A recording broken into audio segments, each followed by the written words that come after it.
hello yan mga ka-faceless ones ko dyan. So, ito naman po ulit ang inyong host na si Luwalhati or Ati for short. Hindi na po pahabain. Today, ang recording natin ay para sa isang episode na naman ng Pinilakang Topic. Tapos, ito lang yung meron akong oras para gawin tsaka naisisingit din. Syempre, importante na nakakapag-relax din tayo paminsan-minsan kahit gaano pa ka-busy yung mga schedule natin. So, habang example, habang kumakain, nanonood ako ng mga palabas. So, recently, mainit to, no? Kasi ang ganda kasi talaga nito eh.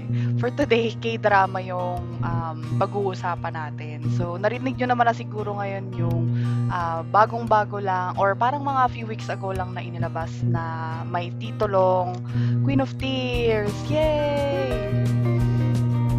So, kasi di ba kagabi nilabas na yung episode 15 niya. So, more or less malapit na talaga sa finale. And tonight, na ibibigay mamayang gabi, ilalabas na rin yung pinaka-last episode. So, gusto ko lang pag-usapan natin to real quick. Hindi ko naman na masyadong pahabain para magkaroon kayo ng extra time para panoodin to, no? Pero, ang maganda kasi talaga yung storya. So, banghay lang nung storya is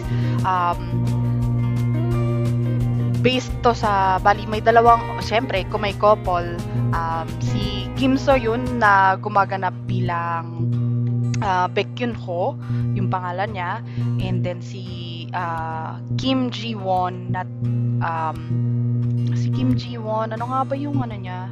Syempre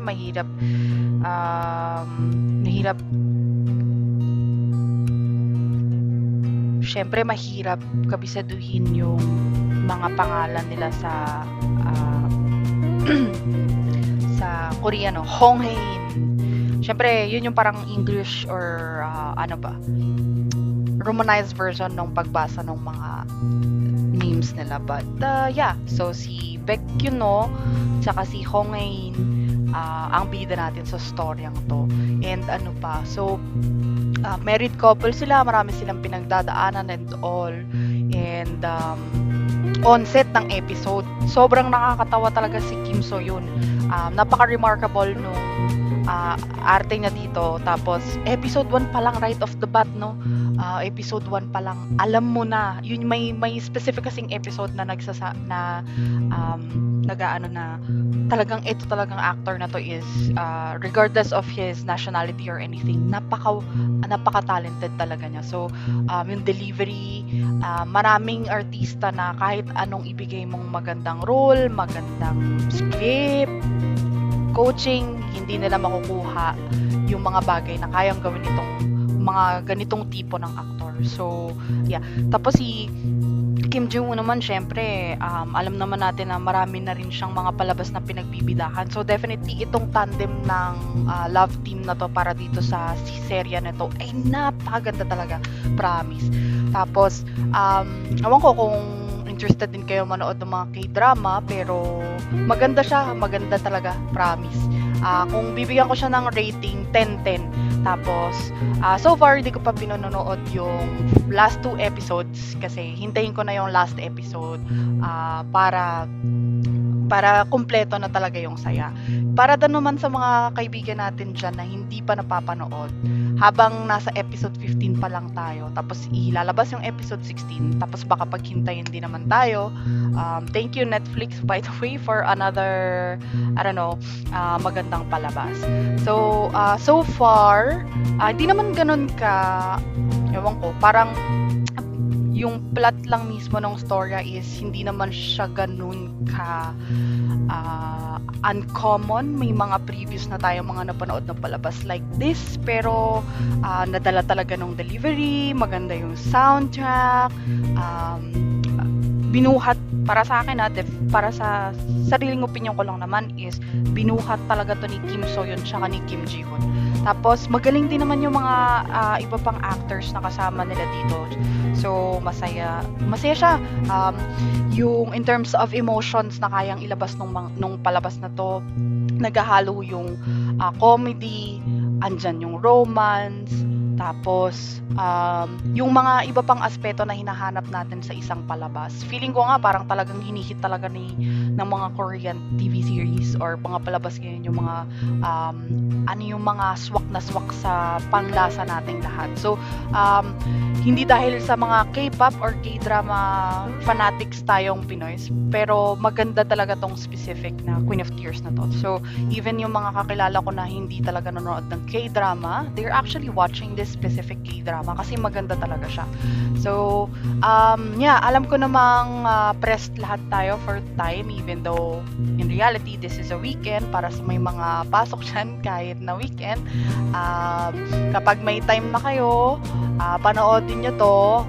Para sa akin, hindi kayo magsisisi 10-10 kasi ayun nga, gaya nga ng sabi ko kanina, kahit na paulit-ulit na ako, na yung mga aspeto ng mga hahanapin mo sa isang TV series, syempre, wag mo lang set aside yung mga genre sci-fi or fantasy. Medyo maganda siya. Tapos, maganda yung feels.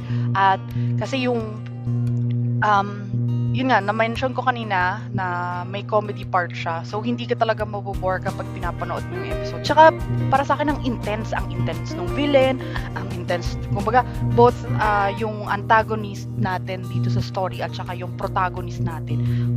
Napaka-intense ng mga binibigay nilang episode tsaka linya. Pero isang masasabi ko rin, ang dami niyang tear-jerking moments na talagang napapaluha ako sa sobrang nadadala ako ng mga episodes na yon or mga episodes na yon or sections or nadadala ako ng mga parte ng story na yun. Anyway, yun lang naman. Sana manood din kayo, no? Supportahan natin to. And thank you so much for Netflix, syempre. Pasalamat tayo kay Netflix para sa paggawa ng mga ganitong series. Syempre, for entertainment nating itong lahat. And sana, hindi lang yung mga Koreans, but yung mga ganitong type of TV series talagang mag-pave way pa dun sa mag-inspire ng maraming tao na mag-produce pa ng mga magagandang palabas. So, wala na rin akong oras, but I really wanted to talk about this and share it to you guys. Again, para sa mga hindi pa nakakanood, please manood kayo. Siguro, key takeaway lang dun sa maaari nyong makuha dito. Dun sa umpisa kasi ng story, parang para sa akin is madami kasing portion. Ang medyo weird lang part sa akin kasi may mga flashbacks siya para ma-explain yung mga each scenario na parang ang weird para sa atin. Kumbaga nagbibigay siya lagi ng backstory sa atin. I like and don't like that. Na-appreciate ko talaga yung pacing nitong palabas na to. Anyway, yun. So, may mga portion siguro sa isang married couple life na parang di na natin kilala yung isa't isa. Tapos, magkakaroon tayo, siguro kailangan rin talaga ng mga ganitong like situation, scenario to bring back to life yung mga bagay na ipinangako natin sa mga partners natin or partners natin para ma-realize natin yung mga bagay na hindi na natin nagagawa and hindi na natin nagagawa para sa partner natin or mga promises na nakakalimutan natin. And siguro yung redefining love on this level of a relationship is maganda rin aspeto na tackle ng story. And by the way, may nakita kong article na allegedly daw this is based on a real life story of an heiress and na anak mayaman, no? Or so heiress talaga and then simple person getting together and ano bang nangyari sa pag-iibigan nila. So maganda yung story. At least merong pinagmulan din yung ganitong type of stories. Tapos masasabi mo talaga na life is stranger than fiction. So, di natin iniisip na posible pa walang may pagka-realistic na aspect ng palabas na to. Anyway, yon. Tapos, ano pa ba? Sorry, kawans, sobrang sabog tayo, pero nagmamadali talaga ako para ma-record tong episode na to kasi nga habang may opportunity pa tayong lahat para dun sa mga friends ko, mga kaibigan ko na nakikinig dyan, para panoodin nila, mabinge nila ngayon na Sunday kung wala silang ginagawa, para mahabol nila na yung last episode, lahat tayo, yay! On the loop mamayang gabi paglabas ng last episode. So, ano pa? Wala maganda naman yung mga plot twist. So, Caribels. Again, tuloy pala yung sa key takeaways ko na wala na ulit sa ano. Yun, para ma-realize lang natin yung mga ganong bagay pag sa aspeto bilang mga married couples, no? And ano ba yung mga bagay na pwede pang mag-spark para yung love natin ay mag-bloom again. So, minsan, kailangan mong balikan yung may mga instances na hindi naman masamang bumalik sa nakaraan or look back, tumingin muli dun sa past natin para makita natin kung ano ba yung dapat natin gawin today and kung importanteng bagay ba yung isang bagay sa atin. So, maingay na ulit sa aming kapitbahay kasi maaga morning ko na talaga to na i-record.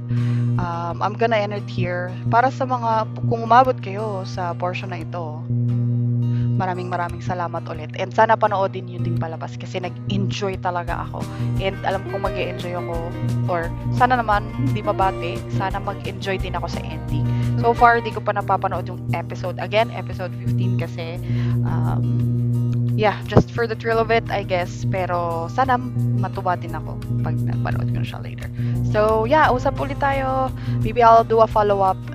But I guess one question is, kasi ang one time na pag-usapan ko tong bago ko i-end yung recording talaga. Ang haba na ulit. Bago ko i-end yung recording, sa tingin nyo, ano yung mas maganda? Itong Queen of Tears or Crash Landing On?